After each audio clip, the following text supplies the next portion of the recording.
Good morning mga kalagas. So day 6. Hindi na ako nakapag-video ng pagpaligo ni baby kasi ang dami pang ginagawa, ang dami pang inaasikaso. So just update lang na day 6 kakaligo lang ni baby tsaka yung mother niya. Tulog na naman mga kalagas. Welcome vlog kay baby Sebastian.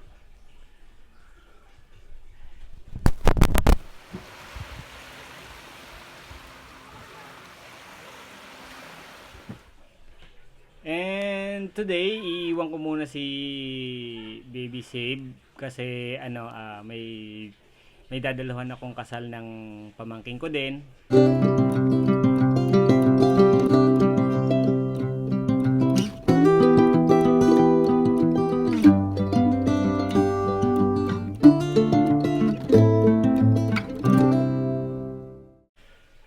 And of course, sabi nila kapag bagong unang paligo, naghahanda. So gusto ko lang sabihin sa inyo na hindi lahat nasusunod yung mga kapritsyo na ganon. Yung mga ganong senaryo kasi it's depend kung may budget, kung may pera. So ngayon, tipid-tipid muna kasi sabay-sabay yung pagkakagastusan. Walang ganap. Paligo lang talaga si baby. Yun lang yung ganap for now.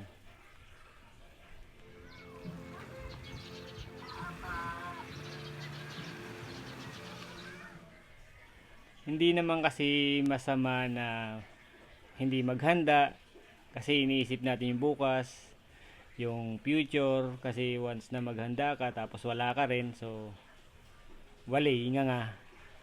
Pero at least ang importante is healthy yung baby. Tulad ni Baby Seb. Diba Baby Seb? Oh. Ganun lang, hindi yung pabongga-bongga porket unang paligo, pabongga ka ng handa, hindi ganun. Simple lang. Kahit wala, basta magdasal, pray lang na maging healthy yung baby.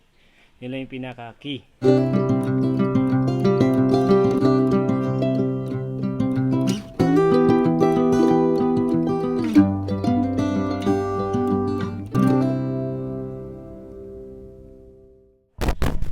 But of course, hindi mawawala yung tradisyon na gano'n na pagpaligo, may handaan.